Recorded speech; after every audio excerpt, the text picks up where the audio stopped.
Good morning. It's Saturday, June 11th.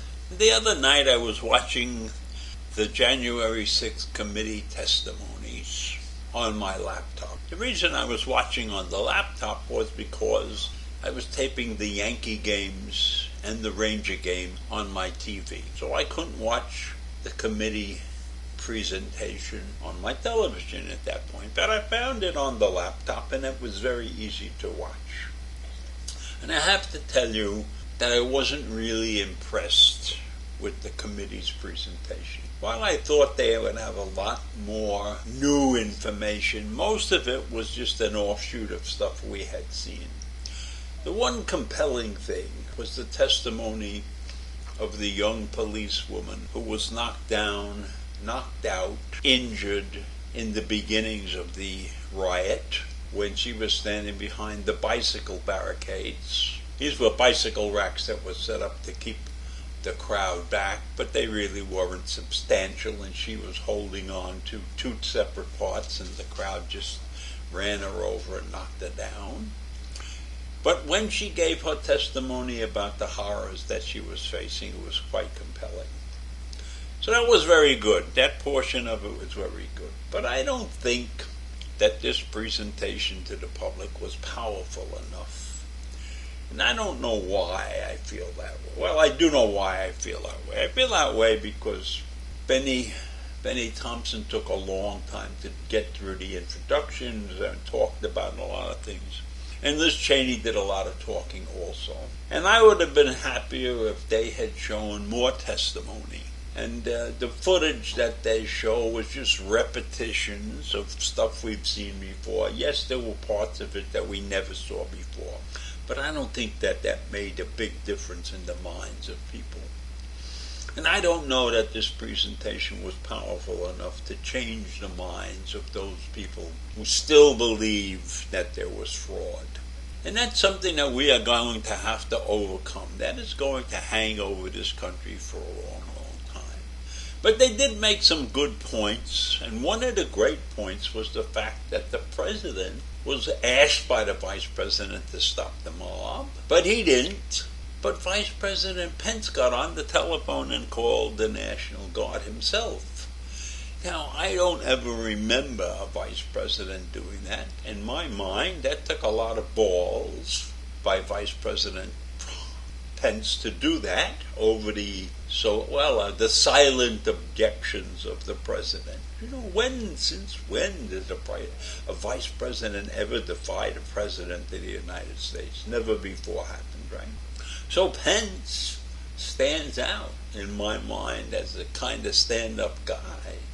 Although his religious fervor bothers me, but at least I see a man who's willing to do what he's supposed to do for this country and not for his own benefit. Now, I can say that just watching what's going on and what he was put through.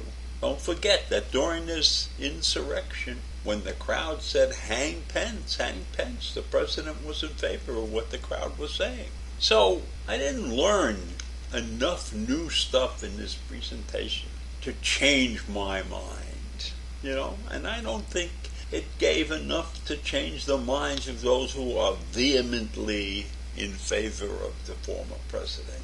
And even though they had testimony from his family and everything, they didn't show enough testimony. And maybe that's going to come out in future presentations.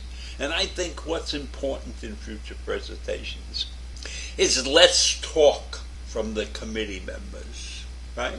Let's talk from Benny Thompson. Let's talk from Liz Cheney. Although they were both extremely articulate and everything they said was on target. But we don't need to hear that for 15 or 20 or 30 minutes. I think it would be much better for them to bring up the people who are testifying, who those who gave cogent facts that went on, and just say this is so and so, and he was involved or she was involved in this way or that way, and let those people tell their stories. And I am sure those stories from these people, who are not in any way, shape, or form celebrities like the congressmen and the congresswomen, they take on the position of well-known and well-spoken. No question about it, those two people could speak. But we need to hear the testimony, more testimony. And then they had the documentary filmmaker who testified also.